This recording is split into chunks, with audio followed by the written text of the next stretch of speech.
Hello, good people, and welcome to a quick pulse segment. I uh I listened to an interview given by Steve Bannon earlier today, and may have been a clip, but during that clip that I listened to, Steve Bannon began to express the idea of President Trump running for a third term. And he expressed inside of those ideas that there are ways that it can be done, and they're going to continue to explore those actual ways that they can do it. I also heard earlier, and when I was on another app, people who are fighting for this actual idea mention a specific word that they believed allowed the current POTUS to run for a third term. And so I began to think to myself, well, wait a minute.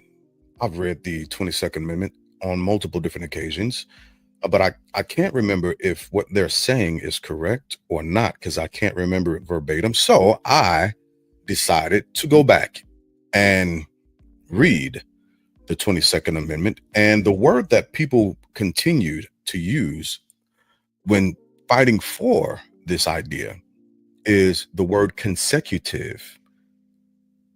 In its totality, they used the phrase consecutive terms. And I'm here to tell you all who have this idea that that's what the amendment says. First off, you have not read the 22nd Amendment. I'm going to say that with 100% confidence. Because if you would have, you would not use the word consecutive or the phrase consecutive terms to fight for your position, because it's never mentioned in the actual amendment. So even if you are wanting this to happen, you may wish to come at this from a different angle, which is what Steve Bannon and his team, Project 2025, are looking to do. They're going to explore different ways to do it, and they're going to use the spirit of the law encased or enshrouded in the will of the people.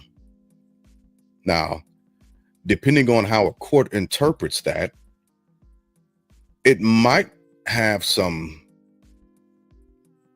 relevance. However, it also might not. I don't know right now. The courts are doing various different things that sometimes I agree with, sometimes I don't agree with. And the hope is that they don't lose their integrity and they actually interpret the law the way it's supposed to be interpreted. And if they don't, the hope is Congress goes back and they fix or correct the ills that may come out of the Supreme Court. Now, that's an opinion at that point because I don't agree with some of the rulings that the Supreme Court is handing out, but it is what it is. We are in this political environment for a reason, and I think November 1st is going to begin to shift a lot of people to either become more centrists or to the left. And I'm an independent. I don't take sides. I have no political affiliations or allegiances, and I don't think anyone else should. That's just my personal opinion. However, getting back to the 22nd Amendment, I thought to myself, if I have these questions and if I can't remember this verbatim, well, then maybe other people are experiencing a very similar thing. And I decided to take some time out to go back and look it up and read it for you. And I will read it verbatim, and I will not add nor take away anything that is encased inside of the actual 22nd Amendment. The source that I'm using today for this reading is constitutioncenter.org. All right. And so this is what that source has to say, or what they actually have on the 22nd Amendment. Section 1. It reads, no person shall be elected to the office of the president more than twice, and no person who has held the office of president or acted as president for more than 2 years of a term to which some other person was elected president shall be elected to the office of president more than once. But this article shall not apply to any person holding the office of president when this article was proposed by Congress, and shall not prevent any person who may be holding the office of president or acting as president during the term within which this article becomes operative from holding the office of president or acting as president during the remainder of such term. Section 2. This article shall be inoperative unless it shall have been ratified as an amendment to the Constitution by the legislatures of 3/4 of the several states within 7 years from the date of its submission to the states by the Congress.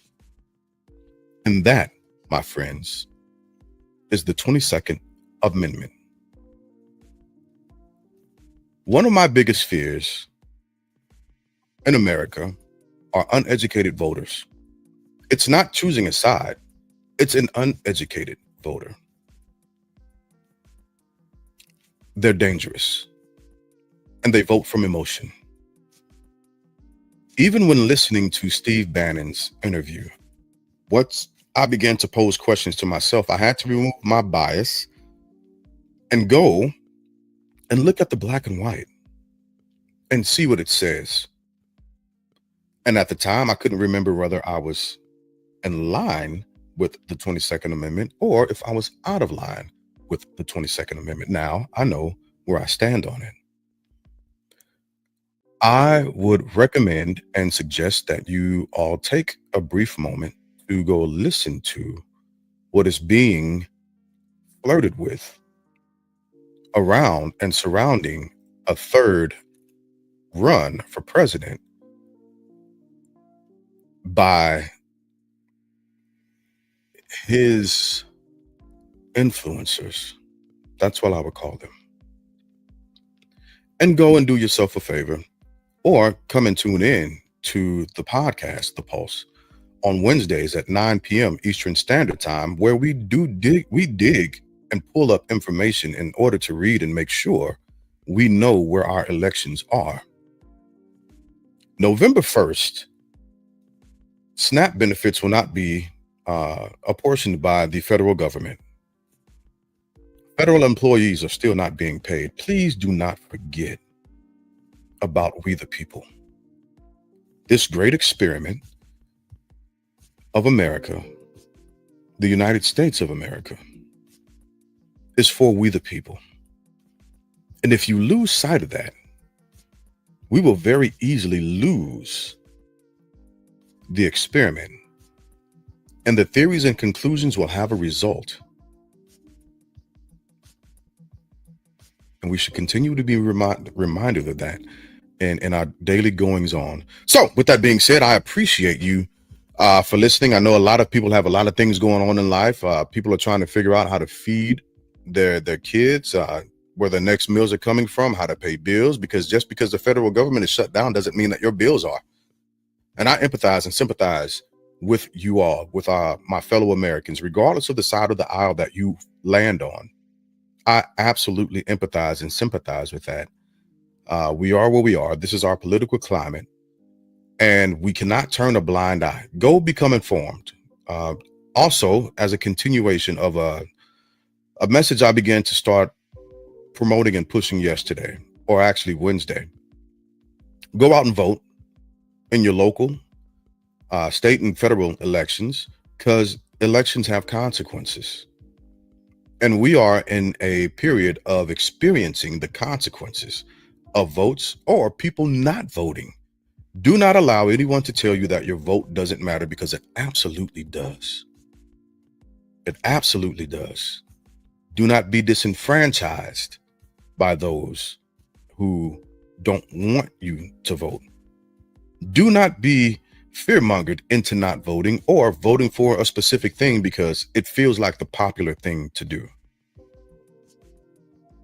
Go into your booths with conviction and information, being an informed voter, and support your country. Support we the people. And as a final reminder, I would like to say, somewhere along the line, America has forgotten that we don't work for these politicians. It shouldn't be a popularity contest. These politicians work for us. That's on both sides of the aisle. And while both sides are continuously making millions, we will have Americans going hungry, and we have federal employees not being paid.